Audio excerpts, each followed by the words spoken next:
Hi everyone, this is Marina with How I Got Here. And today I have Ilan Muallem. Thank you for being here. We literally, as per usual, met on Instagram. And like I usually say now, is that after October 7th, I met much more of my brothers and sisters. And he's one of them. And first of all, Ilan, I'm gonna keep probably saying it 100 times over. Thank you for doing this. This means a lot to me. Thank you. Um, so the first time that I saw you on Instagram, I wish I met you through different circumstances, but every time you make a video about Israel and what's happening right now, you always hit home. And one of your videos I reposted on my page because I fall into the category of those Jewish people who are like, I'm Jewish, but I'm always somewhere else. So, the heart is still there. You still love your people, but I love everybody. So to me, religion really didn't matter much. And after October 7th, it hit differently because now I see how we are. So today is a special, it's dedication to your grandmother. Her name is Haviva Muallem, Yeah. right? Muallem. Muallem, sorry. Yeah. And she's, thank God, alive and well. She's 104 and God bless her. And of course, she can be here now. And also, I guess she falls into the category of women who don't want to be, publicized as much. But thank God, Yeah. the grandson wants to speak about her story and tell us a lot, or as much as you can, about the Iraqi Jews. Yeah, I think it's an important story. She's, like I said, she's 104. She had a fall recently, so she's in the hospital, but she's recovering. Thank God. She still wakes up at 4 a.m. to cook she's in Israel, so she still wakes up at like 4 or 5 a.m. in the morning to start cooking, and she cooks food for my whole family. There's so many of us in Israel, like my cousins and my uncles and my aunt. My parents are there now. So she just like that's her life, She continued even now at that age, still doing all that stuff. So just a real caretaker. Yeah.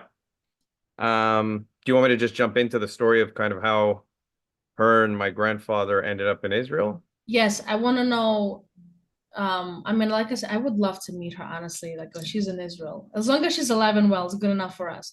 But I want to know everything about her life in Iraq as a Jew, and then how she met her husband, if you know anything about it, and then tell me about her life in general, and then, tell me about you as a grandson. And I know you sent me a couple of pictures of you guys. You guys look adorable. Can I ask you a personal question? Yep. Did she care about your tattoos?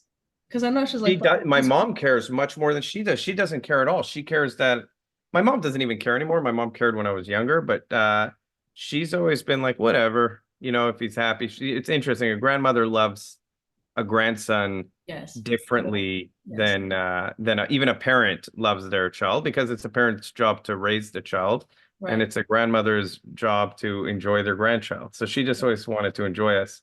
She wasn't there to parent us. I don't know, maybe I'm lucky. She's just very, very sweet with me always.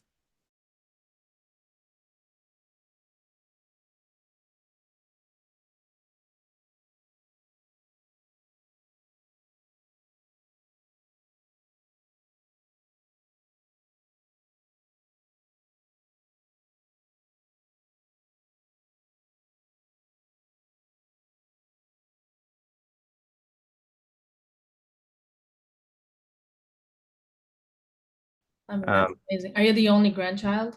No, there's a lot of us. We're all boys. There's something with my family. We only make boys. Only my sister, out of like 20 of us, she's the only girl. Wow. Yeah, and then even if you look at like my extended family, it's mostly all boys. Then you start seeing some girls, but it's still like 80% boys. It's okay. So there's something in the genes. Things. It's fine. We need strong men. Yeah. Yeah. Tough dudes. Yeah, like growing up, she would, every time I was in Israel, she would I would stay in her place to turn on the air conditioner, and I'd sleep with I don't know, like the little sheets. And yeah, she would check. It's called checking for kinim, but it's just like playing with my hair. So kinim is lice in Hebrew, and I guess in Israel back then there were more lice. But like, so one time she was checking my hair for it, and it just loved it. It put me to sleep. So I was always asking her to check for kinim and like Oh, that's cute. So just she, as a way to relax, like play right. with my hair. As for the Jews in Iraq, my family has a very interesting story. It's a story that I think is beautiful. It's a shame that we don't see the world this way anymore. I keep trying to remind myself of the story of my grandparents because it's kind of both tragic, but also hope that there can be unity between, you know, Arabs and Jews.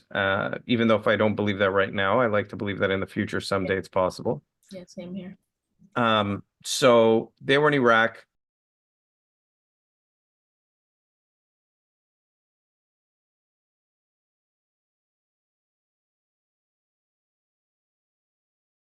My grandfather was a tough dude. He was a cop, I guess, like a private cop, or I don't even know exactly, but he pretty much was an enforcement, however they did it back in Iraq.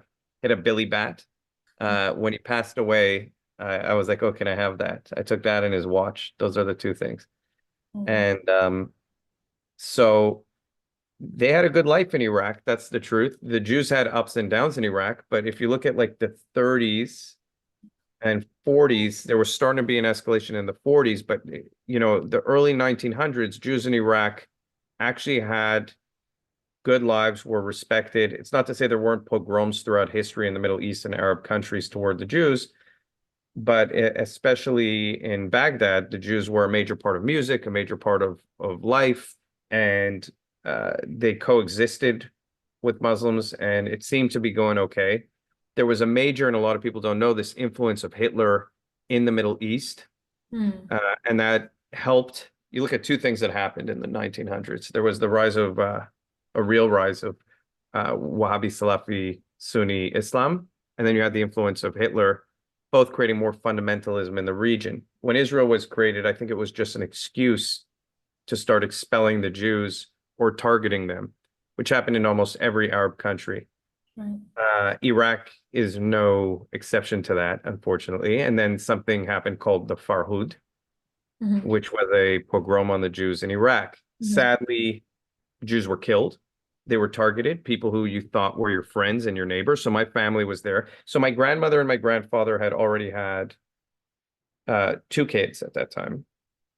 My mom and my uncle. And they this is right in the late 40s, early 50s. They started to get more aggressive in Iraq. As for how my grandparents met, I don't actually know. I just know that they were very close. They loved each other a lot. That's sweet. And the last name Muallem is interesting. It means teacher, and my whole family's full of teachers. My grandmother, my mother. So there's some kind of connection there with teaching. And so one of my grandfather's best friends, who was like his brother, came to him and he said, hey, things are bad. I'm not letting you stay here. I'm going to get you out. I'm going to try and save you. And he snuck my family out of Iraq to get them to Israel. When my grandfather died, he had a picture of this guy. And I said, what is this picture? And my grandmother explained to me that it was his best friend. And on the back in Arabic, it said, you are my brother. You are my soul. I'll always love you, or something along those lines. And it was because they knew they wouldn't see each other again because he had left to Israel. And so that was the start of kind of my family's journey in Israel. And then in Israel in the late 40s, 50s, and 60s, you know, a lot of people don't talk about this, but I think it's good to talk about, especially in the 50s and 60s. There was a lot of tension between the Ashkenazi Jews, the European Jews, and the Arab or Middle Eastern Jews, the Sephardic Jews.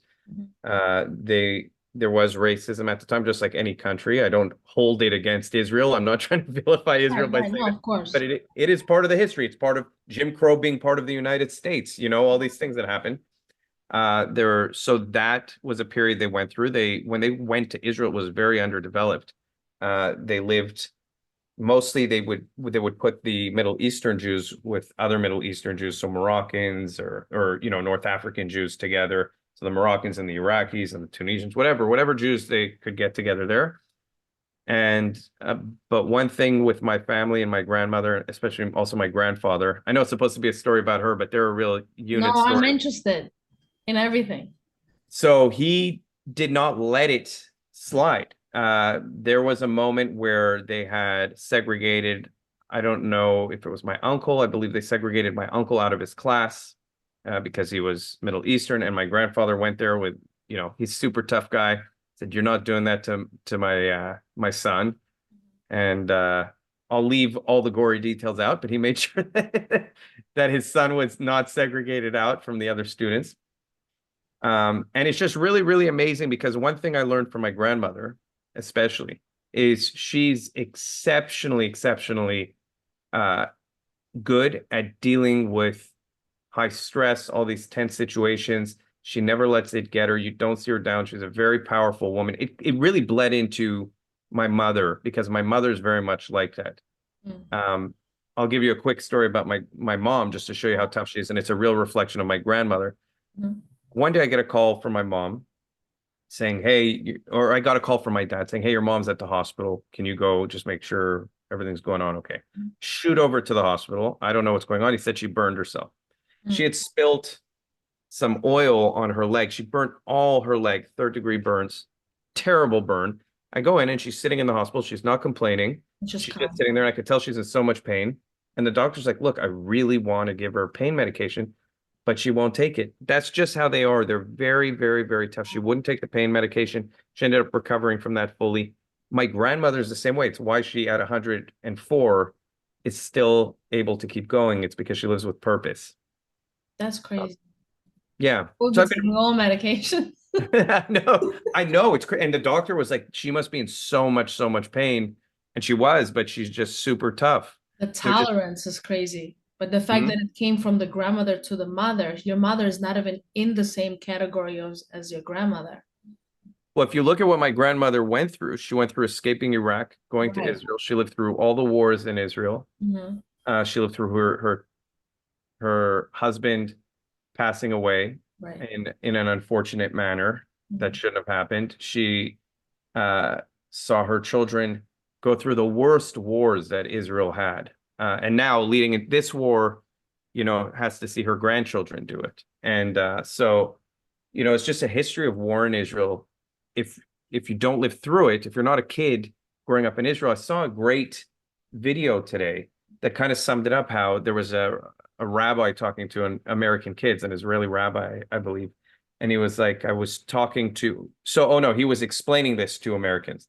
Said, so I was talking to an Israeli child in school, and I explained to him we don't have safe rooms in the schools and the homes. And when you grow up in Israel, you understand that there's, a bomb shelter everywhere. In the way the staircases are built, everything is built around shelter. Right. And so the kid didn't understand. He was so dumbfounded, and he asked why. And he was like, because they don't have people throwing rockets at them. The kid didn't understand that. So if you don't grow up in that environment, right, if you're not raised to look at every bag on the street as a potential bomb, if you're not raised to look at people like they could be suspicious, then you don't grow up with it. You don't see it. So that was an interesting dynamic. So that's their story. I don't know if you have any questions or want to talk about anything around it. I have tons of questions.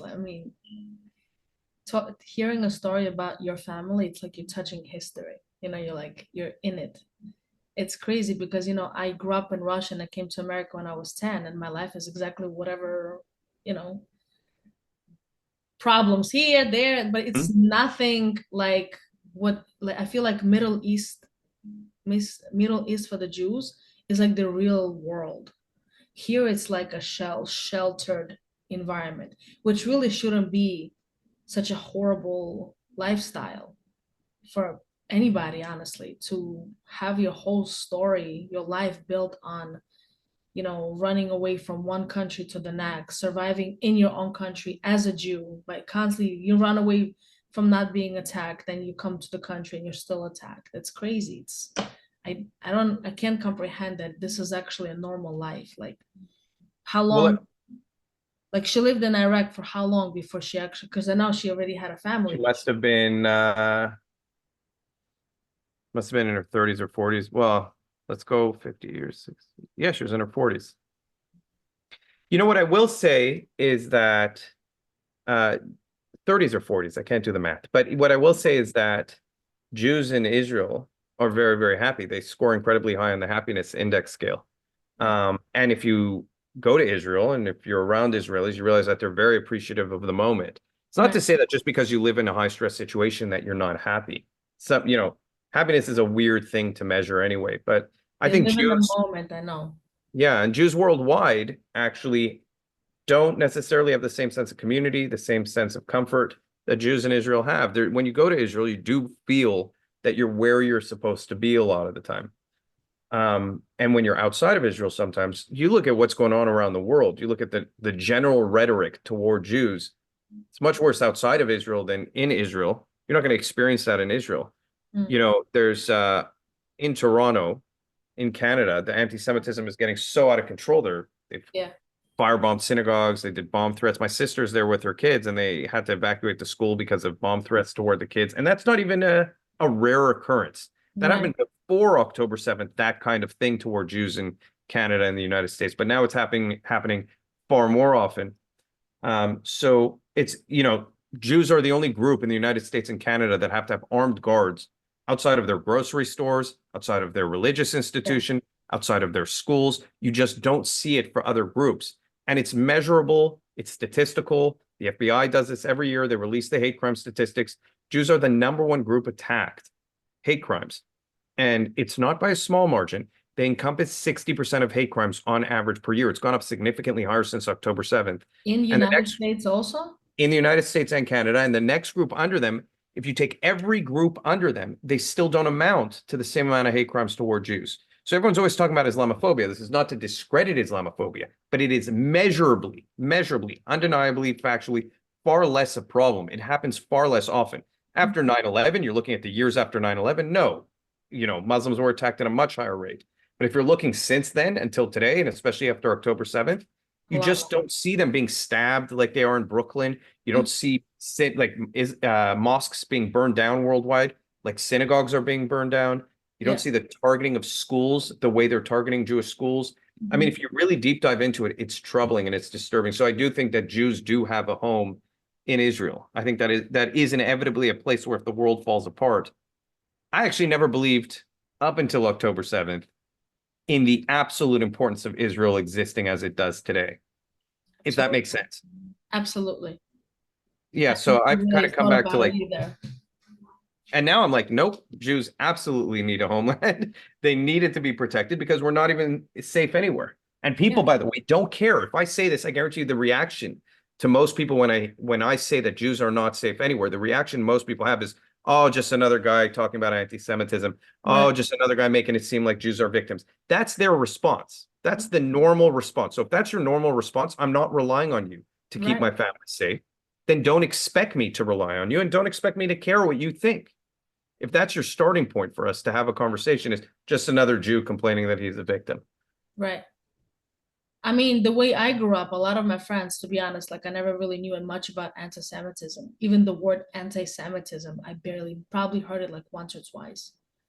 But because the way I grew up, I have friends from all over the world. And I'm always like, I love everybody. Like, I don't care if you're a Pole, I'll be friends with you in 3 seconds. I don't care who you are. And now, when I started looking into all this, I started realizing how much Jewish people are going through. The problem is a lot of people in America think the Jews got everything for free. Like, after the Holocaust or whatever, they got the help from the government. But no, it's us working hard to get it. And I always believe that, how they always say divide and conquer? I could see that Jewish people are the only people who, when conquered, are never divided. We're stronger. We're actually divided when we're not conquered. It's crazy as that sounds. Right. Exactly. The way to destroy us is just to let us secularize. Exactly. And we'll marry non-Jews and we'll intermingle with every race. We're just very easygoing that way. We want to be accepted. We want to be liked. We want to like people. Yeah. It's interesting because people. Yeah. We're most of us are like that. And a lot of people don't know. Like they keep saying, oh, Jews are whitewashing this, Jews white this, white that. Number one, I just get annoyed when people use the term white as if it's an insult. It's not an insult to accuse. The fact that they believe that's an insult shows a greater problem with identity politics, because now they're saying Yeah. white people are oppressors, Jews are white, therefore Jews are also oppressors. They're just using this whole crazy narrative. But the reality is there's close to 1 million Middle Eastern non-white Jews. There's Ethiopian Jews, all of which had to leave their countries and go to Israel. So it's a home for people of color who are Jews. Literally. It's the great irony here that were expelled from their countries, targeted in their countries, victims of genocide in their countries, real genocide, Right. real ethnic cleansing, and Right. yet somehow the narrative's been completely rewritten. And so that's why I think it's important to, the Middle Eastern Jews should speak up more about their stories. That's why I was happy that you let me share my grandmother's story, that the Farhud happened. People don't even know what the Farhud is. They've never heard of it. So what is it? It's the attack. It's the uprising against the Jews in Iraq in the early 50s. Wow.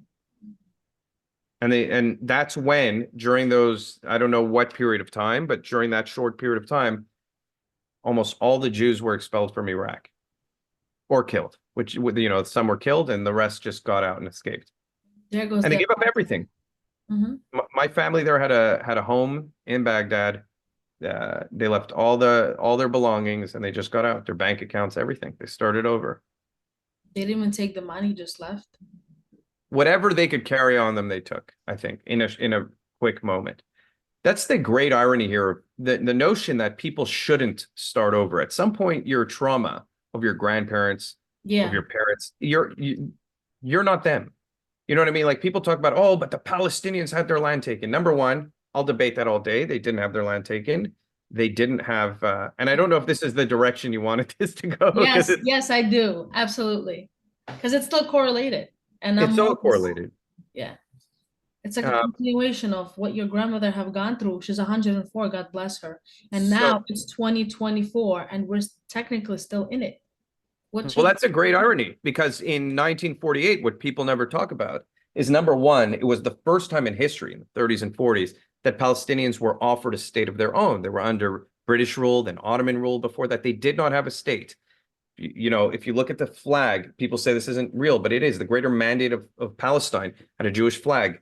Jews were buying up that land since the late 1800s and making it fertile. In fact, the mass migration that occurred from both Muslims and Jews and even Christians occurred starting in the late 1800s into the early 1900s. The land was barren.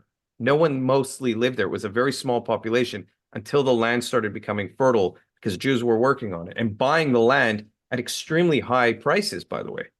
And then in 1948, the Palestinians, this is not to say that Jews were perfect in 1948 and that no one did anything wrong, but a huge percentage of Palestinians ended up leaving to join the Arab League, or just left to Arab countries thinking that the Arab League would come in, wipe out the Jews, and then that they could go back and they wouldn't have to be there during a war. And the Arab League lost. The Arabs lost a war. These people left their homes during that war, and then the land was taken. And it was the first time that they've ever been offered land of their own, and they said no. Mm-hmm. So to pretend like that didn't occur, that's starting inception of all these problems. And since then, Israel has repeatedly offered back almost all that land. You know what I mean? And they've never accepted it back, because their goal is not to coexist. And this was a hard thing for me to accept.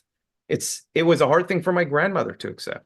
You know what I mean? Because if you look at life, for her, she did have the experience of coexisting with Arabs in a majority Arab country, in a majority Muslim country. Right. I never had that experience. It doesn't exist today.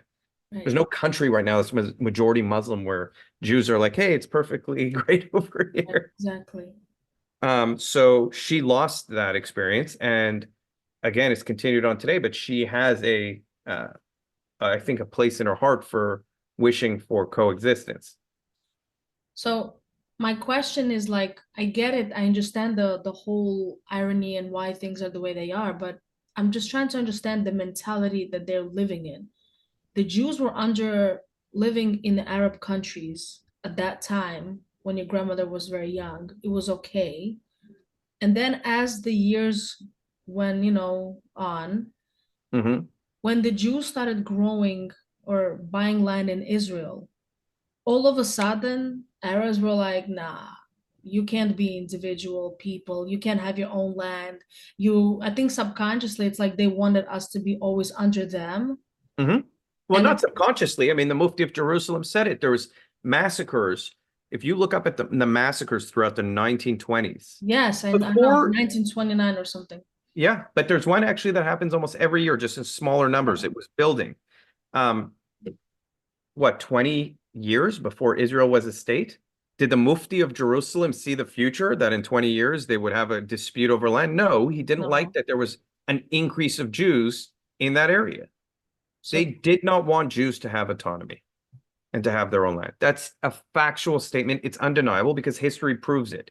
And until today, that is the position. If you poll Palestinians today, the majority do not want to live in a two-state solution. And they're openly admitting that. 75% of them admit that what Hamas did on October 7th is okay. It's horrible, right?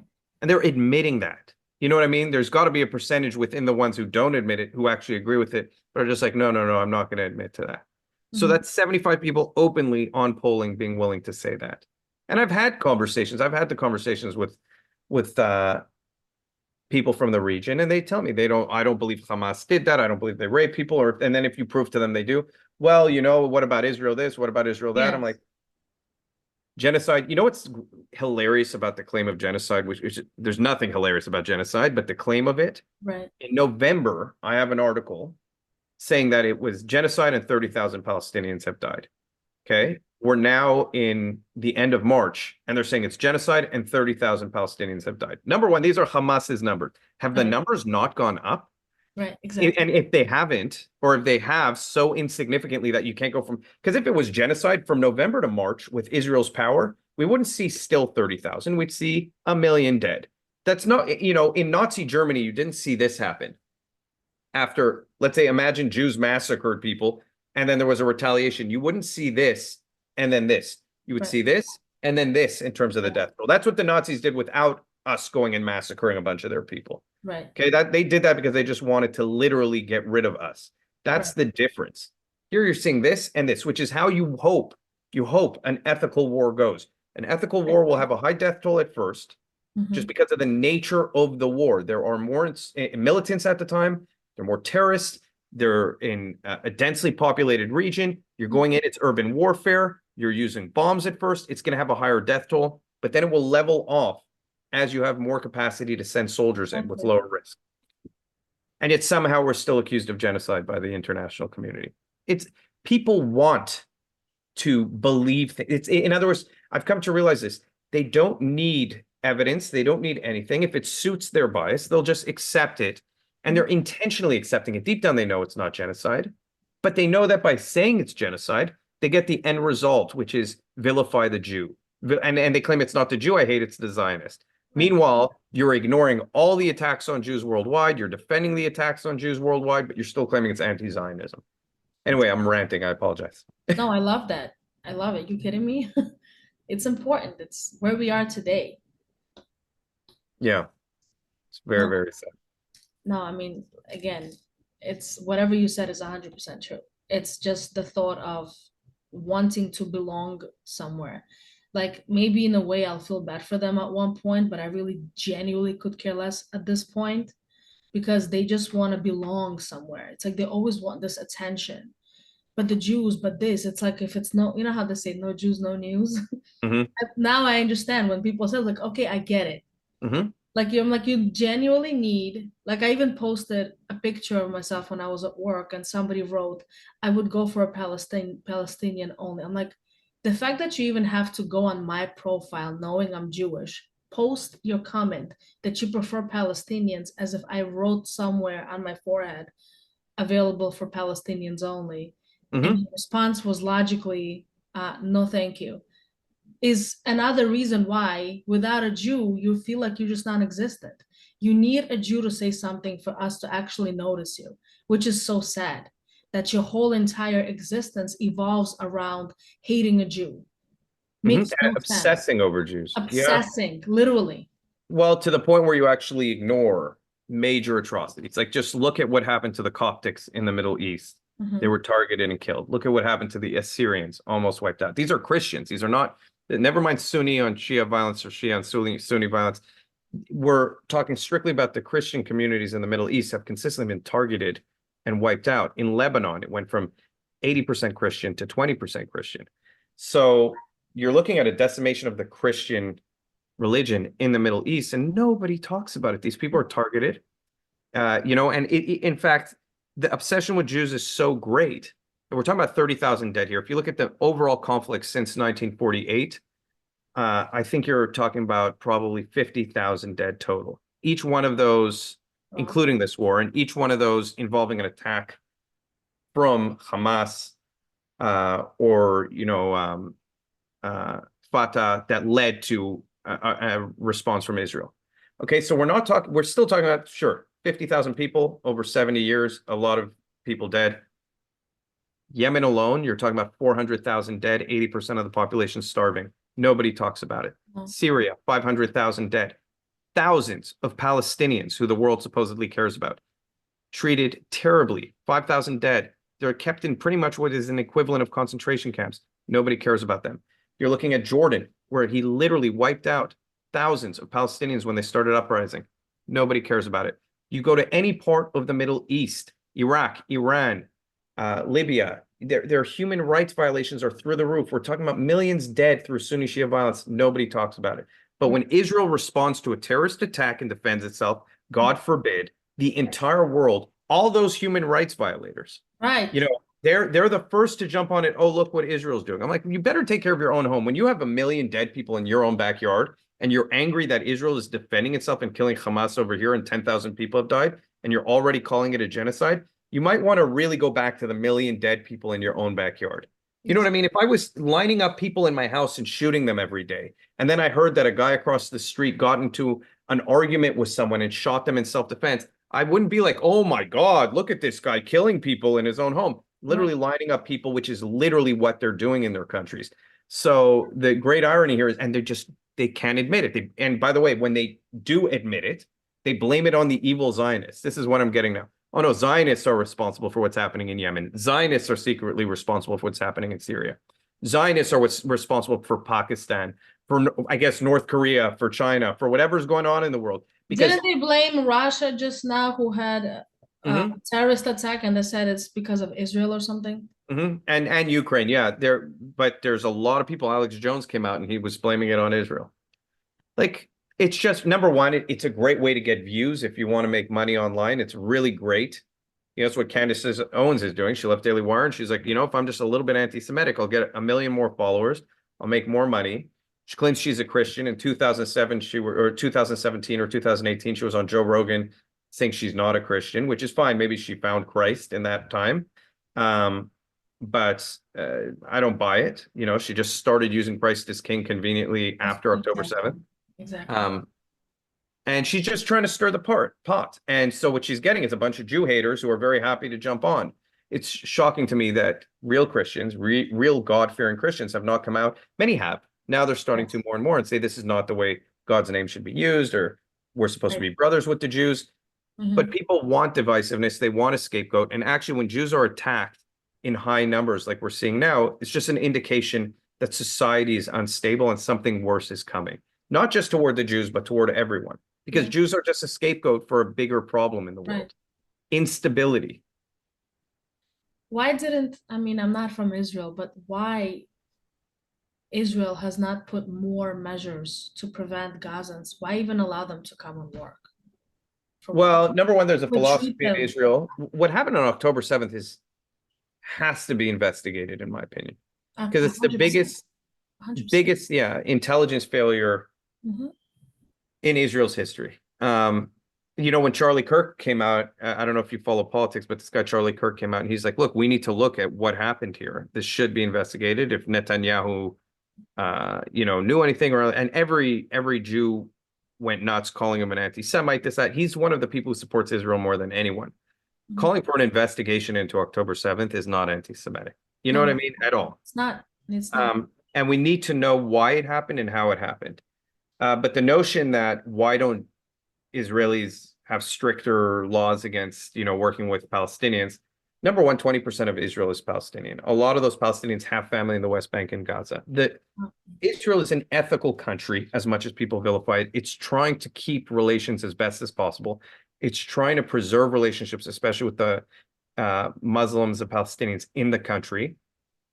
And so, you want to breed an environment that eventually can lead to some kind of solution. I don't think that they hold that position now, anymore for a very, very long time. Right.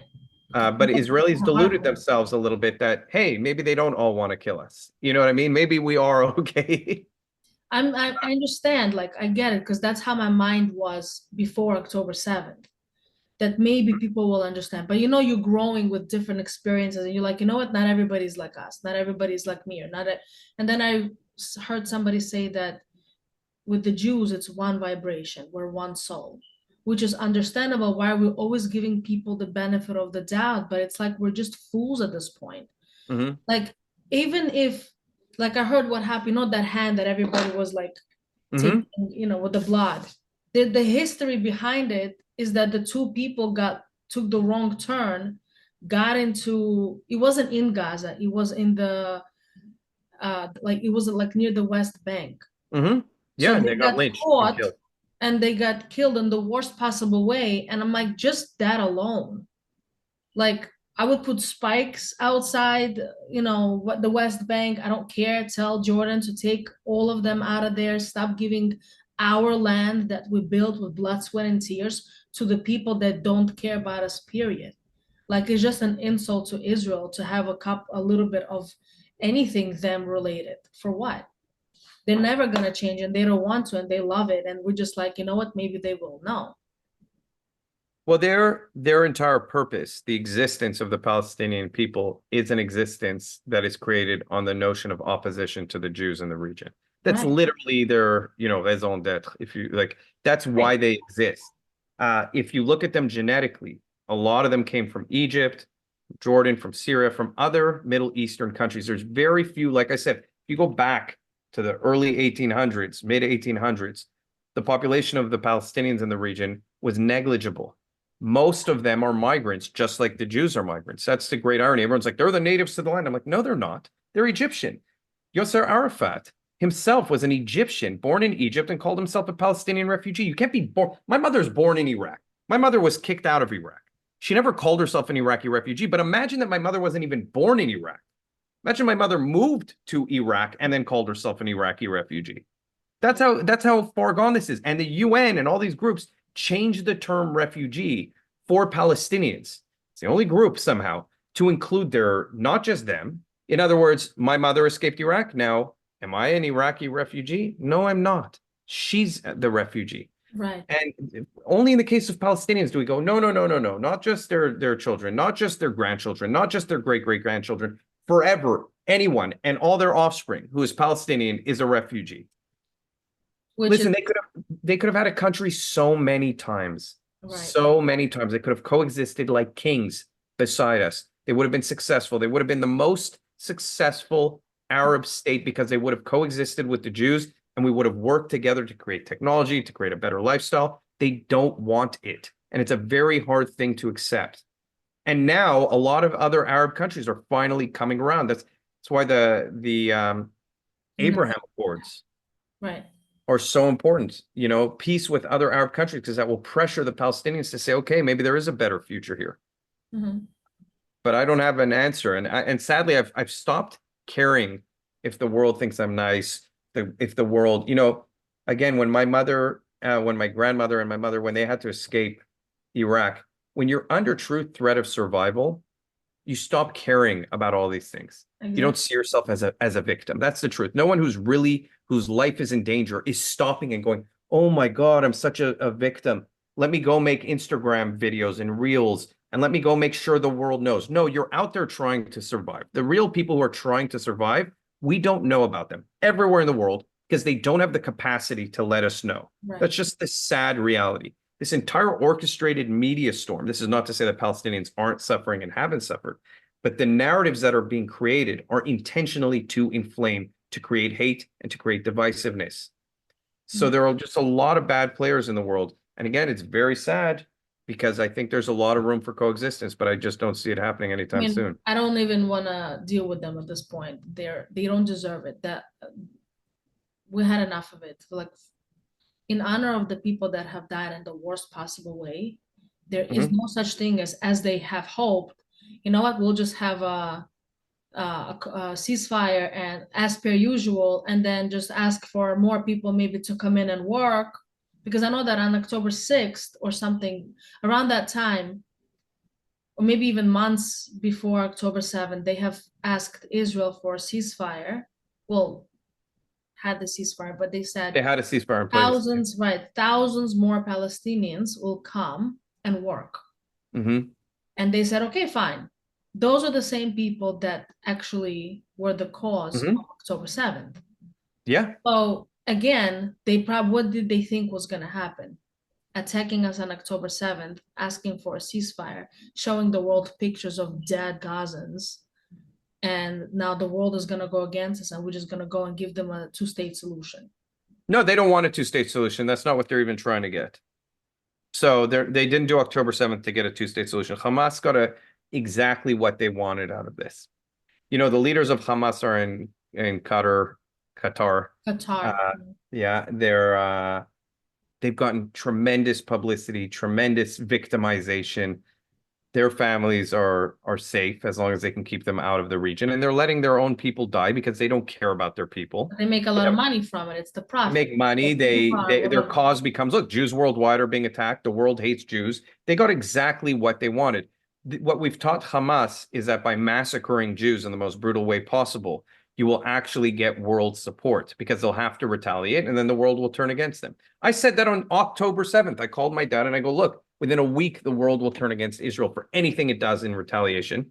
And within 2 days, I was already making videos about how they're going to call it genocide. You can go back on my Instagram page and see. There's videos there predicting all of it because I just know it's so predictable.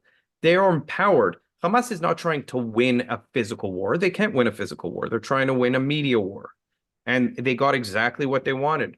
Any response. What's the point? We're winning in the physical war. We're removing everything in Gaza. Yeah, but so long as there is one member left of Hamas, they'll rebuild. There'll be a new. It's very hard to destroy an ideology. It's almost impossible to destroy an ideology. And Israel has a much bigger existential problem than just Hamas. Israel has 20% of its population that's Muslim. Okay, how would those people really vote when it comes to if they were 50% of the population? So the whole notion of, and by the way, the Muslim population in Israel is growing very fast. So that's what I was thinking. They shouldn't allow Muslims back in. Well, not back in. They're there. They're 20% of the country. Period. Well, it's interesting because in any two-state solution that's ever been proposed, the great irony, you want to talk about apartheid, is that those Palestinians have right of return. All the Palestinians in Gaza and the West Bank, if they want, but no Jews have a right to come into and live in their new Palestine or other. No, Palestine, even their country, which is very ironic. Forget Jews going back to Iraq. That's not going to happen. You know, Jews in Iraq now, you'll just get your head chopped off. But if the great irony is that any two-state solution would involve an apartheid Palestine against the Jews and a non-apartheid Israel for Palestinians, because Israel is not an apartheid state. Israel allows Palestinians to vote. They're doctors, they're celebrities, they're musicians, they're athletes, they're in the Supreme Court, they're in government, in parliament. In fact, Israel makes sure about it. The signs are bilingual. They go to the same hospitals. There's not this weird apartheid that people like to pretend. And by the way, it's important to note that in South Africa, apartheid, the black people were the majority of the population being controlled by the minority. So it's even more extreme. In Israel, you have a minority of Palestinians who are given full equal rights in the country by the Jews, who are the majority population. In fact, the Temple Mount is given to the Muslims. Why? Jews are not allowed up into the Temple Mount, into the Al-Aqsa Mosque. I mean, so the Al-Aqsa Mosque is controlled by the Muslims on top of the Temple Mount. So it's the Jewish temple in Israel. In Israel, in Israeli-owned land, they're telling the Muslims, you have control of the mosque, you know, and it's built on top of the Jewish temple, and Jews are not allowed up there. You'll be attacked if you're a Jew and go up there. So why is that allowed? Because Jews try and offer equal rights to the Muslims in their own country. I know, but that's not smart. This is and what happens in 50 years, in 100 years when they're the majority? By the way, every country has this existential dilemma. I know it's not trendy to talk about it. But if you Oh, look at but it's migration happening numbers, right now. This is the whole point. not just in Israel, in Europe too, in the UK. Yeah. What happens when the UK, let's say you don't believe in Sharia, right? Let's say you believe in democracy and you're allowing in migrants who believe in Sharia. Mm-hmm. And again, I'm going to be accused of being Islamophobic for saying this, No, but it's it's just 100% true. It's fine. so what It's true. happens when you have 50% of your country, 51% of your country, 52 who prefer Sharia law and are voting for Sharia law in a democracy? They That's it. No more destroyed it. democracy. There is no more democracy. Your democracy was destroyed by the very leniency that democracy gives you, by the very rights that democracy gives you. So if you have a percentage of your population who is strictly using your democracy to destroy it, what do you do to prevent that without you yourself destroying your democracy? It's a very weird, tough question. And Israel is faced with that question. And Israel has been faced with that question in terms of its own population for a very long time because they are trying everything to coexist with the Muslims within the country and even Gaza and the West Bank. It's not working. No, it's not. And the fact that it's basically you're in my home, but I'm not allowed to be in the living room because you are in it. So like Al-Aqsa Mosque, why can't I go there if it's on my land? You just Out free. of respect for them, because it's a very holy site for them. And honestly, to be honest with you, I'm okay with that. As a Jew, I don't see why I need to go into the Al-Aqsa Mosque. There's places where Christians only want to go. There's places where Jews only want to go. There's I know, places. but if you don't want to go, it's fine. But the fact that you're not allowed is the issue. And that you're targeted, they will literally attack you. Right. I mean, Bill Maher was able to get in there when he did a documentary years ago, and nowadays, good luck as a Jew going in there. Right. That's the thing. If they're openly telling us we can't do it, we should stop trying. We literally just like at this point, I would never. But who cares what I say? Who cares what I think? Like I would never, honestly. Well, Because I just don't even know what the solution is. Sorry, go ahead.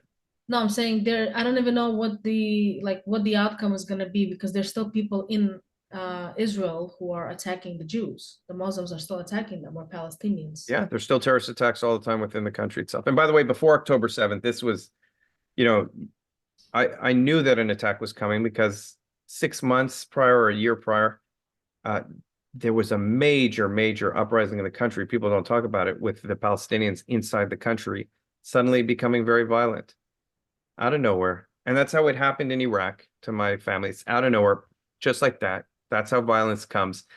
A lot, like, you get the warning signs, right? The warning signs that you get are what you see in the United States now, where people are explaining away anti-Semitism, tearing down posters of, by the way, if you're an American and you see a poster of an American held by Hamas and you tear down that poster because they're a Jew and they were in Israel, then you're not only anti-Israel, you're anti-American, and you're also just a sick individual. There are American hostages being held by a terrorist organization, and there aren't mass groups of Americans. You see the pro-Israel groups speaking up for them, but just you don't see any pro-America groups saying, let's get our American citizens home. Forget the Israeli hostages. What are we doing to get our Americans home? We talk about dual loyalty a lot, right? Like, people say Jews have dual loyalty. Jews are more loyal to Israel. All I've seen throughout October 7th, I haven't seen any American Jew call for Americans to go fight in Israel. I've not seen one. I've seen them say, just let Israel do what it's doing and leave the American Jews out of it who are being attacked. But more so, the only people who seem to have dual loyalty are the ones who are American and see an American Jew and say, oh, because they're a Jew, despite them being American, and they're being held by a terrorist organization, I don't care about them. I'm not going to fight for their right to get back home. Right. If that was any other group of people, there was some terrorist organization right now that abducted, 100 people who were traveling in some part of the world who were American citizens. Our president, our entire country, would be doing everything we can to get them back, especially if they were slaughtering them and raping them in the process of kidnapping them. These are Americans. There's 5 left. Nobody's talking about them. Just last week, another one died, or 2 weeks ago. Nobody's talking about them. So there's a great irony here. Forget Israel. They're Jewish, but they're American. But because they're Jewish, that seems to supersede the fact that they're American in a lot of these America First people's minds. Right. So they just say, okay, well, too bad for them. Just a weird dynamic. So those are the type of things that you see happen before violence starts. But when violence starts, violence doesn't start like this. Violence starts, Holocaust, whatever tragedy, Rwanda, Darfur, it goes a little thing and then it goes like this. Exactly what I said should have happened if it was real genocide toward the Palestinians. Doesn't go like this. It goes like this and then goes straight up. The death toll is exponential. And so when violence breaks out in Israel, when it breaks out here toward the Jews, it's not going to look like, oh, 5 Jews died here, 5 Jews died here. A month later, oh, 3 Jews died over here. It's going to look like 5, 20, Right. 100, 1,000, 10,000, 100,000. It's just going to start exponentially going up because that's how violence happens. That's how real genocide happens. So that's my fear, is that, if we don't cut off the rhetoric, we don't cut off the language, the Jews worldwide are going to be targeted and attacked. And not like this, but like this, so. No, listen, I mean, at the end of the day, if this is how it is and it's been like that historically and it's been a proven fact, I don't think anybody who's not Jewish should live in Israel and or stop allowing them come in. Because what's going to happen is another October 7th may not happen now, but moving into Israel is what's going to be, is nothing for us though. Where else we're going to go? Rebuild another Israel next door? Come on. There has to be a major shift in how the Arabs, which is happening again in like the UAE and even Saudi Arabia, but within the Palestinian community has to be a major shift. And I don't know how you do that for how they perceive Jews. I feel bad for, there's also the Christians caught in the middle of all of this who seem to, so it's a holy place for them too. They should be able to go and feel safe there. So and there's Christians who live in Israel and it's hard for them also. So the whole situation is very, very weird. I don't have an answer to it. Yeah. Yeah, I wish our opinion mattered a lot more than this. Yeah. Well, what happens once Hamas is gone? Let's say Israel clears out Rafah, they finally finish the war, then what? That's a really tough question Israel's not really answered yet. Well, realistically speaking, if they're not accepting ceasefire, that's a good thing. If they're continuing to eliminate Hamas throughout Gaza, is exactly what it was supposed to do years ago. But then Hamas is gone. Then what? You can't give them another democratic election because they elect people like Hamas. And polling shows they'll elect a fundamentalist government. So then what do? Do you occupy Gaza again like we did up until 2008? Because that didn't work. Makes sense. Why do you even have to give Gaza away to them? It's not easy occupying Gaza either. It doesn't really benefit. It is better than allowing Hamas to be there, but in terms of an actual occupation, no, that doesn't help Israel long term either. Israel either has to find a way to, I really don't know what the solution is. It would have been better in the 60s if they just consumed it all and said this is all now part of Israel. Right. And that's exactly what it's supposed to be. I mean, how do we even go about what happened on October 7th? Well, if you would have given them great lives to the people in the region. I like the idea of autonomy for the Palestinian people. Unfortunately, that's been tried now for Why over do we years. have to do that though? Because we're the only ones in a position to. The only plot of land up in dispute is, West Bank, Gaza, and let's say whatever. Can't argue 1948 borders. That's just not going to work. But whatever land you want to say they deserve or can get to have a state, but there's just no path to it. There's no way for them to get it now. And it doesn't make sense. Qatar to all their leaders. Yeah, but that's not their land. In other words, Qatar's not going to say, "Hey, here's a country." So it's a tough situation. And if Qatar comes, or if you get the UAE or some intermediary government to step in and say, "Okay, we'll take control of Gaza. We'll make sure that no terrorism acts up here." Maybe that's a solution, but none of them want to undertake that. Nobody wants to deal with the Palestinians. No, they border them off. They cut them off. They don't want them in their countries, and so. And Egypt is very loud about it. They're not getting involved, but look at how big their border is. Why isn't Israel having the same kind of border? They literally Because just Israel is held to a different standard and subject to different rules than the rest of the world. And even when they adhere to those rules, they're still targeted and vilified. right. So if nothing is gonna change, then what's the point? Yeah, I mean, you're right. You get to a point where you either say, okay, the world doesn't I matter mean, anymore, a but Israel little can't border. can't function long term as a truly pariah state. So it's again, we do live in a world on a planet where we have to coexist with other countries. Forget Palestinians. We have to coexist with the Arab nations as best as possible. We want to preserve peace deals with them. We have to coexist with Europe. This is Israel, not America. And America too, this whole isolationist concept of America that they're not going to be involved in anything internationally. You know, when China takes over Taiwan and you have no more microprocessors and all these advanced microchips, you know, that's really going to work out great for the United States when our aircraft carriers and jets don't work anymore and Right. China's scooping it all up. But again, this is just this isolationist mentality doesn't get you anywhere. It doesn't work for Israel, it won't work for the United States. You have to some degree, be involved in foreign policy and world affairs. So again, like there's no answer to it that I can give. So Not yet.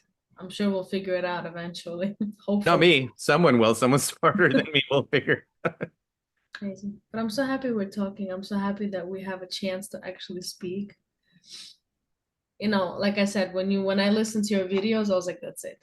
I gotta connect with Ilan. I know you're super busy. And I'm like, I can't. I need him on my videos. I actually had no idea that you were gonna like agree to come and like speak because I saw a video that you made that you had grandparents who passed away that were Holocaust survivors. And like even like when I saw the picture of your grandmother, I was like, I can't. This is like she looks like she's, I don't know, 60 years old. God bless her. Like Yeah, she's really amazing. She really is. I mean, like the quote, tough times make yeah, strong men make good times make weak men make yes, bad times, or tough times makes it's that cycle. It's a true yes. cycle. Yeah. It is real. So we're seeing a turn right now where we've had weak men and we're starting to see the need for strong men to start coming out again. I mean, it's about time, no? What the hell is happening in the world? Yeah, it's falling apart. And that's just crazy to me. The United States has done, as much as people criticize it, has done tremendous good in the world. Tremendous, tremendous good. And so, you know, most of us Jews, especially any Jew with European history, wouldn't necessarily be here today without some degree of involvement from the United States. Um, and so, and they've done a really good job and tried to do a good job of even taking care of their Jewish populations. It's just, you know, lately, I don't know what, sadly, I think the left has lost its mind. I think there's bad players on the right too, the far right, whatever. So it's like Jews get it from both ends. But it's just, again, it's just a byproduct of our times. There's instability in the world. And so people are looking for someone to hate. And anytime you see the right and the left unite against a group, you know, like Jews, again, it's just a sign of real fear and instability No, in what's to come, and 100%. they need someone to blame. So the evil Jew is now the cause of all your problems. Right. Understandable why you would hate us because clearly we after everything that happened, we still have to be the same ones and trying to correct everything, not just for us, but indirectly for everyone else. There's a lot, but there are a lot of non-Jews who are Yes. supporting Jews, and I think Jews need to be aware of that and need to thank them and stand by them too. If you look Oh, at the I do. polling I right see now, it all the time. But yeah, it's very important. And 80% of, I just saw a poll, 80% of Americans still stand with Israel. mhm. So as much as the online world and like we see people out there, they're just the vocal minority. Easy, if you go on Twitter, you're going to feel like the whole world's against you. If you go on Instagram, you'll feel like the whole world's against you, or TikTok. It's one or the other, this whole movement of Jew hatred. It's no one who actually matters. That's what I've come to realize. And so I don't even kind of like, all right, let them go do their thing. I'm focusing on the people who support us. I'm supporting them back. I don't care if they're Jewish. I don't care what they are. Yeah, Jews have always been good at not at not worrying what people think and just kind of building and you know, focusing on education and family and all and community. Ilan, thank you very much. I Thank you. appreciate you very much. I mean, I hope your grandmother is okay and she gets well. So I hope so too. yeah, Thank you, take Marina.